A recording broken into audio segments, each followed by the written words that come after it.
First time bus. First time bus. Wheels on the bus go round and round, round and round. The drivers on the bus go, move on back, move on back. What time's your folks tour? 1 o'clock? Say hi. Hi.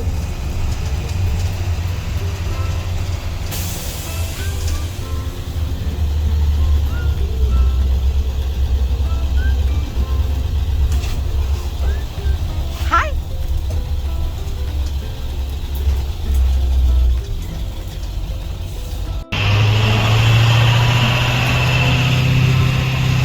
I want to welcome you guys to the house. Father Light got pushed out in front of the house.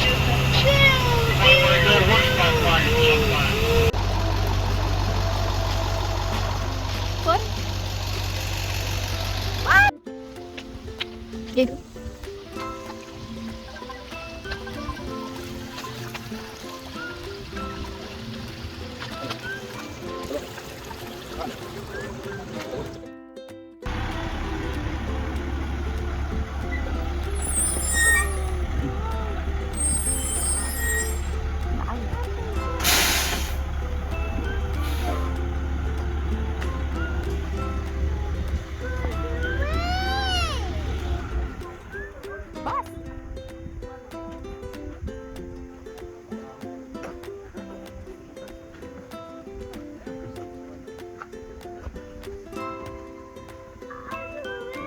Trekking.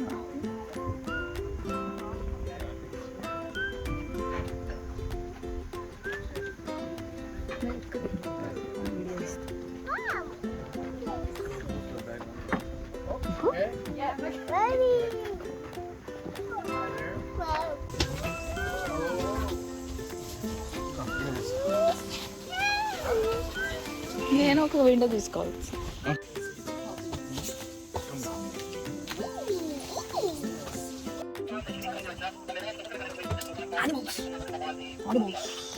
Animals with them.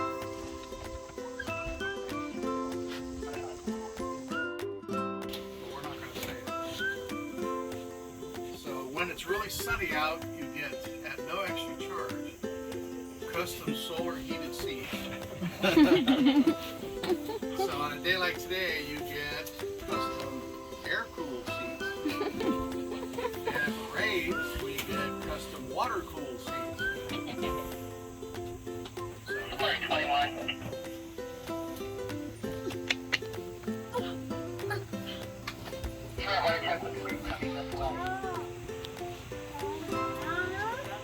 Oh, yes. And Go. your Dada. bus number is 12. The numbers are on the sides, okay? Okay. But probably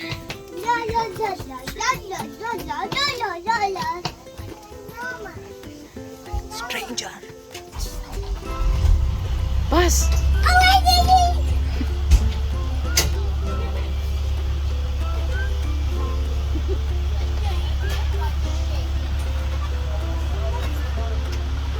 Alrighty, can everybody way in the back hear me okay? Okay, before we get started, I'm told that I have to do a mic check.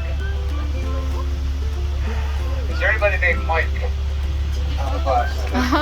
It's a little like we're going into Jurassic Park, except that our buses usually run.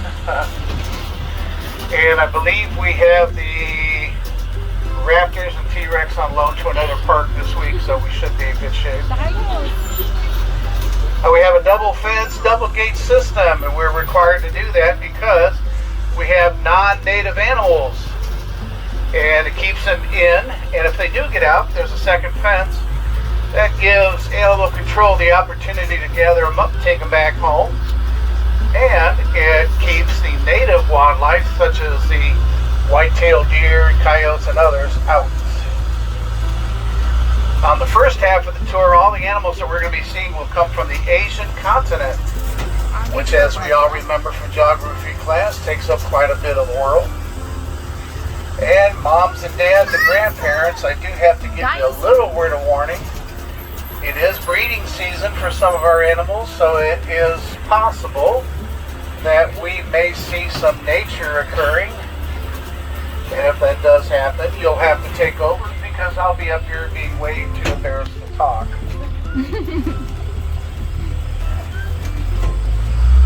Now, typically, our first animals are found just over the hill, right down there in the lake. Right down there over the lake. As you can see, they're not there. Life is full of bitter disappointments, isn't it? I see one way down there, but we're going to see more later. They are relocated to a different area because it is breeding season.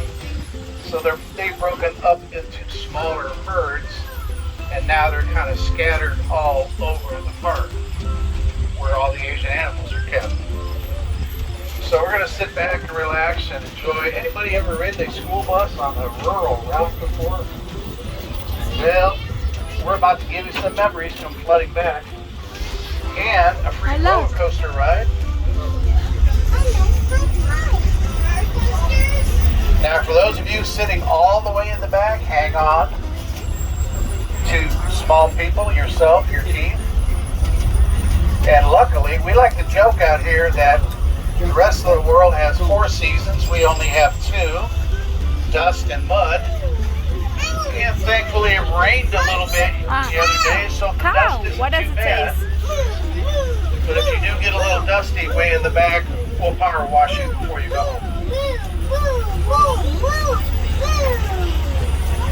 All of our internal gates operate off of solar power, which on a day like today makes them sort of like me, a little slow and creaky, but we usually can get them open.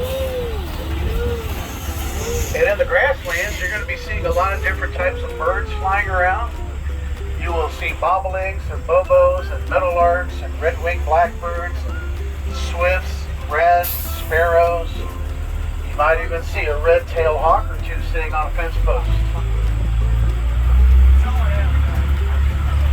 Yep, they do hang out in different places. They like to shape them that way. And I want you to and pay attention to the shape. What rhino says? And we'll compare them to the other rhinos. What rhino says? Later. And because they lack that where is rhino? How many rhinos? Muscle behind their head on their neck. Count how many? Their heads up. So that means they can browse off of trees as well as graze off the ground. 1. But the other thing that it lets them do is it lets them swim. And these rhinos are great swimmers. They spend a lot of time in the water. Their skin looks almost like plate armor, but it's just folded under, and when they move, they call it articulation because it does move, so it gives the appearance of plate armor. But it's actually, it feels more like soft leather. It's really amazing. It's tough, but it's softer than you think. Now, on the really hot summer days, just up here on top of the hill, I'll show you their little spa that they go into. I call it a spa. It's really a big mud puddle. And they like to get themselves coated with the mud. It protects their skin from the sun and insects. And it's not unusual to see some birds sitting on top of our rhinos picking the bugs out of the mud and out of their skin. Now, their eyesight is not so good. They have excellent hearing and their sense of smell is amazing. Now, on the on the Asian one-horn rhinos like these guys, and you'll notice a building with a set of steps going up to it. That's an observation deck. And right across the lake from it is going to be a tall pole with a box, and that is a hacking box for ospreys. There's the rhino spa right there.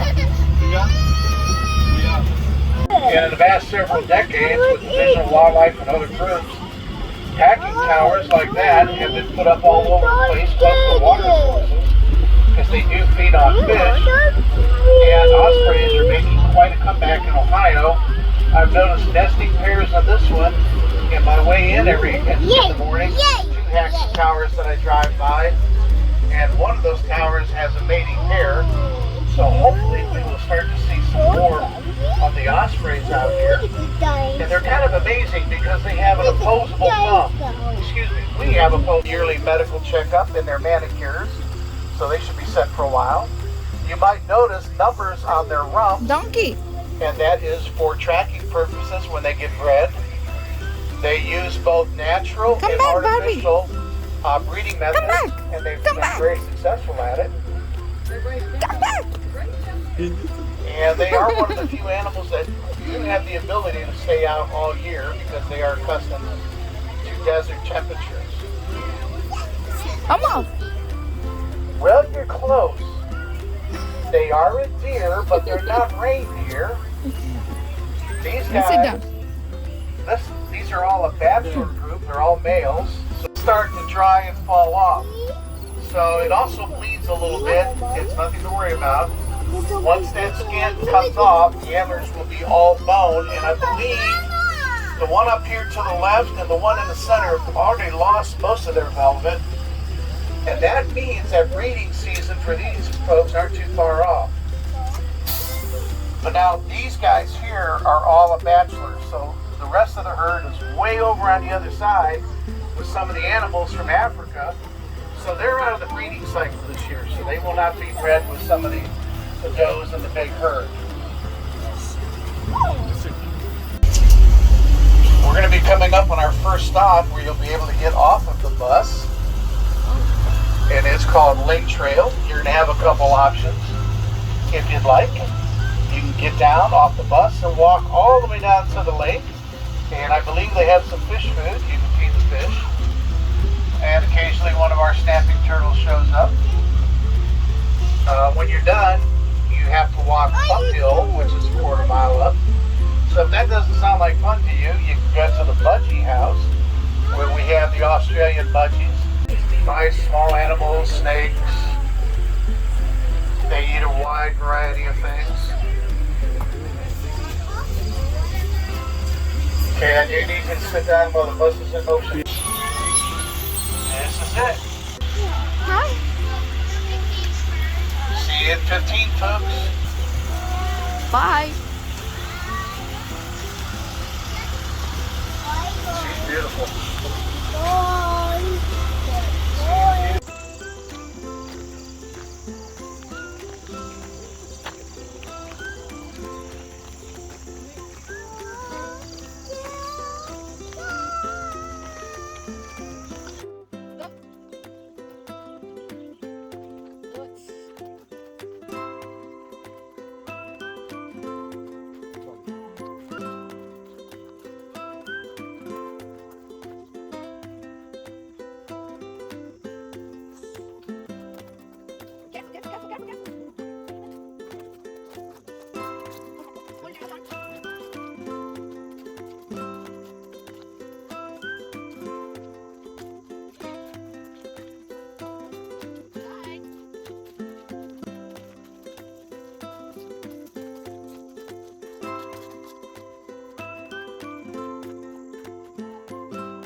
Bebiş. Oh, baby time. Thailand, Vietnam, Laos, Cambodia. And the females are on the right. They're that nice caramel color. And then the big male, Seamus, he's on the left. He's the dark colored one. And when the male and female are two different colors like that, they call that sexual dimorphism. Now the horns on the females are shorter and they sweep backward. And on Seamus, they're a little longer and come out to the side. And they kind of remind me of brown Swiss dairy cattle, except they're a lot fuller in the hindquarters and they have their rumps are white. Now where they live in Southeast Asia, because of the population explosion, they've done something kind of interesting. They have adapted from being a diurnal animal, or an animal that's active during the day, to a nocturnal animal where they're active mostly at night.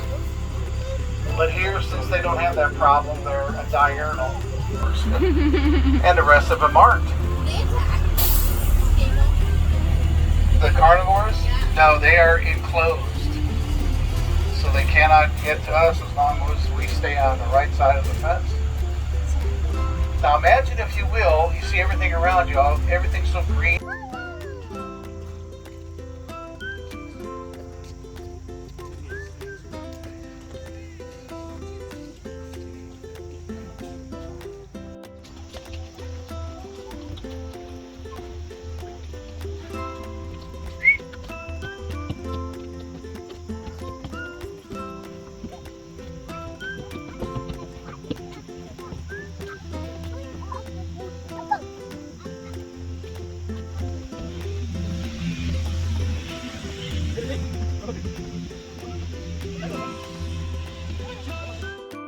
See?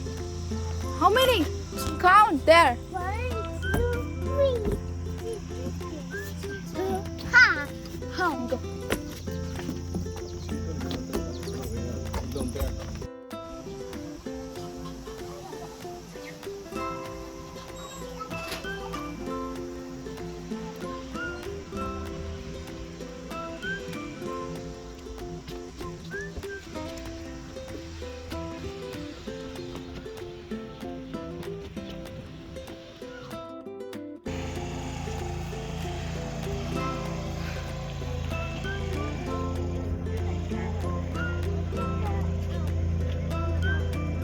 How many?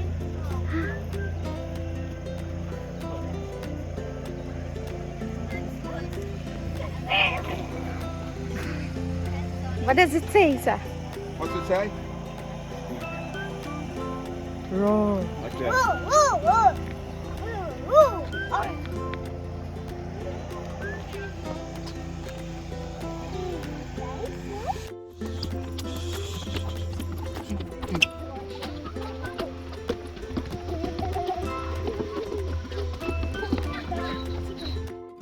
That live in North America. Buffalo live in parts of Africa and Southeast Asia. If you look right behind, now these are young ones. Some of these are probably even born this spring. But right behind their heads, you'll see the beginning of a big hump of muscle. The water buffalo and other buffalo. Squantonka is one of my favorites because they're so unique. They're most closely related to mountain sheep, but folks have described them as having the body of a bear, the head of a moose, and the feet of a goat. And when they first got here, there goes a zippy. They went out to check on them, and they weren't in the field where they were supposed to be. They were actually on the other side of the lake. And they couldn't figure out how they got there until they saw a few of the Tonka get in the water and start swimming. No. Nobody knew up until that point that Szechuan Tonka could swim. I often wonder if the Szechuan Tonka themselves, Oh, yeah. You can scratch your own self? which at times can be a valuable skill. Ew. They're one of the wild success stories in that in their native lands of North Africa, they are extinct. Are they mean? Well, no, not really.